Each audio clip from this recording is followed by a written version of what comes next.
Cardiac arrest అంటే గుండె ఆగిపోవడం. అంటే కార్డియాక్ అరెస్ట్ వచ్చింది అని అంటే నెక్స్ట్ 4-5 నిమిషాల్లో ఎవరు ఏమీ చేయకపోతే పేషెంట్ మరణించినట్టే లెక్క. హార్ట్ అటాక్ వచ్చింది అంటే మనకి గుండెకి రక్త సరఫరా చేసే ఒక రక్తనాళం కంప్లీట్గా మూసుకుపోవటం వలన గుండెలో కొంత భాగం డ్యామేజ్ అయింది అని అర్థం. అంతే తప్ప హార్ట్ అటాక్ అంటే హార్ట్ అటాక్ రాగానే కార్డియాక్ అరెస్ట్ అయిందని కాదు. హార్ట్ అటాక్ వచ్చిన వాళ్ళందరూ చనిపోతారని కాదు.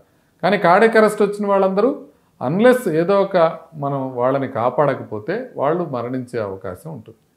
కాబట్టి హార్ట్ అటాక్ వచ్చిన వాళ్ళలో కార్డియాక్ అరెస్ట్ వచ్చేవాళ్ళు కొంతమంది ఉంటారు.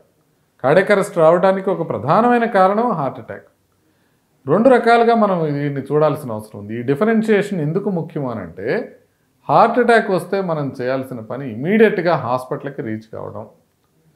గుండె నొప్పి ఎక్కువగా వస్తుంది, హార్ట్ అటాక్ వచ్చినట్టు అనుమానంగా ఉంది అని అంటే ముందు ఇమీడియట్గా హాస్పిటల్ రీచ్ అవ్వడం ముఖ్యం. ఎందుకు? కార్డియాక్ అరెస్ట్ వచ్చే అవకాశం ఉంటుంది. కార్డియాక్ అరెస్ట్ వస్తే కనుక హాస్పిటల్లో సేవ్ చేయడానికి ఛాన్స్ ఉంటుంది కాబట్టి. కానీ కార్డియాక్ అరెస్ట్ మనకి ఇంటి దగ్గరే వచ్చిందనుకోండి, అప్పుడు మనం హాస్పిటల్కి తీసుకెళ్ళటం కన్నా సిపిఆర్ చేయటం అనేది ముఖ్యమవుతుంది. అప్పుడు ఇమీడియట్గా మనం సిపిఆర్ చేస్తే అప్పుడు మనం సర్వైవల్ ఛాన్సెస్ పెంచేవాళ్ళం అవుతాం.